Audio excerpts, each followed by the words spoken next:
बात सच है कि हम लोग एक अच्छे दौर से नहीं गुजर रहे हैं। कोरोना वायरस से हमारा देश ही नहीं पूरी दुनिया प्रभावित है और सबसे ज्यादा प्रभावित है हमारे डेली वेज वर्कर्स, जो देश के अलग अलग कोने से आते हैं रोजगार के लिए, ताकि वो अपना और अपने परिवार का पेट पाल सके। गिव इंडिया, एक्शन एड और हेलो लाया है मैं भी कोविड वॉरियर, एक इनिशिएटिव जिसमें हम सब साथ आए और कोविड-19 से लड़े। So join the cause and support our daily wage workers. जय हिंद।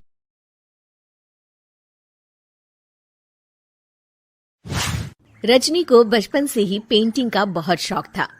वो हमेशा से ही पेंटर बनना चाहती थी, पर उसके माँ और पिताजी ने उसको कभी भी इस चीज के लिए सपोर्ट नहीं किया और उसकी शादी नीरव से हो गई।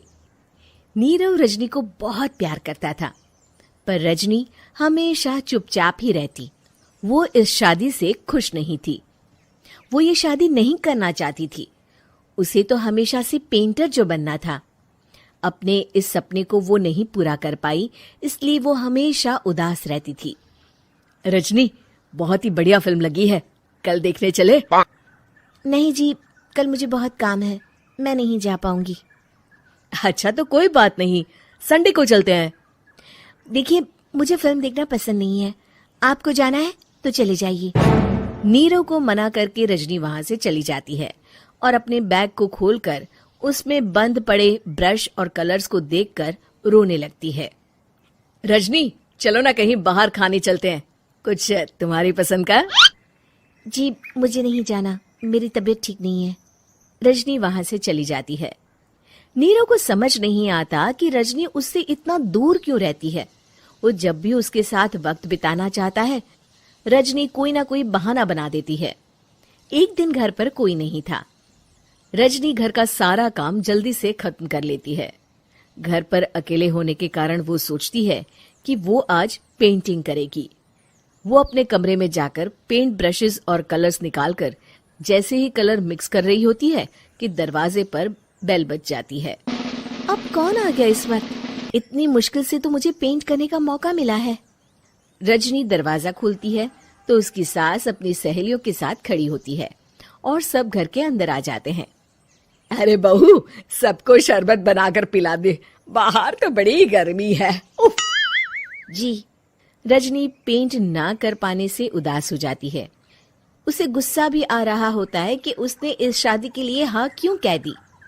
वो रसोई में जा रही होती है कि उसकी सास उसे रोकती है। बहू, सबके खाने का भी इंतजाम कर लेना, आज का लंच तो ये सब यहीं करेगी। हाँ। रजनी बिना कुछ कहे रसोई में चली जाती है। सबके लिए खाना बनाती है। सब खाना खाते हैं और रजनी घड़ी देखती है कि ये सब कब जाएंगे ताकि वो अपनी पेंटिंग कर सके। जब शाम होती है तब सब चले जाते हैं अपने घर। अरे बहू, सब तेरे खाने की तो बहुत तारीफ कर रहे थे, सबको बहुत अच्छा लगा खाना। आपको मुझे सुबह बताना चाहिए था ना कि आपकी सहेलियां आ रही हैं। पता भी है कितना वक्त लगा सारा खाना बनाने में। अरे बहू, तू ऐसे कैसे बात कर रही है मुझसे? तो और कैसे बात करूं? मैं इस घर की कोई नौकरानी नहीं हूं कि इतना काम करूंगी। रजनी अपने कमरे में जाकर दरवाजा बंद कर लेती है।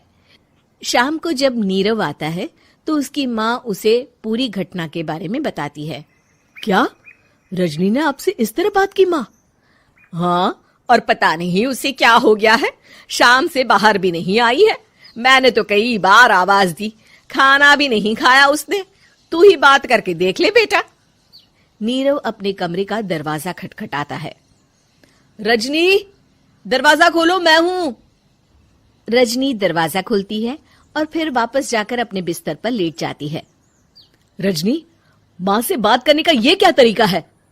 मैंने कोई गलत बात नहीं की है। अरे तुम क्यों ऐसे बर्ताव कर रही हो सबके साथ? क्या तुम इस शादी से खुश नहीं हो? रजनी कुछ नहीं बोलती। अरे बताओ मुझे रजनी, क्या ये शादी तुम्हारी मर्जी के खिलाफ हुई है? हाँ, मैं ये शादी कभी नहीं करना चाहती थी। तुमसे क्या, मैं किसी से भी शादी नहीं करना चाहती थी। रजनी रोने लगती है। चुप हो जाओ रजनी, बताओ मुझे, तुम क्यों नहीं करना चाहती थी शादी? रजनी बेड के नीचे से अपने पेंटिंग्स, कलर्स, ब्रश, पेपर्स निकालती है। इतने में उसकी सास भी कमरे में आ जाती है। ये देख रहे हो, ये थे मेरे सपने। मैं पेंटर बनना चाहती थी, पर माँ पापा ने कभी सपोर्ट नहीं किया और मेरी शादी करवा दी। मेरे सारे सपने टूट गए। हर वक्त बस गुस्सा आता रहता है मुझे। मैं जानती हूँ कि आप लोगों की इसमें कोई गलती नहीं है, पर मैं क्या करूं, मुझे समझ में नहीं आता।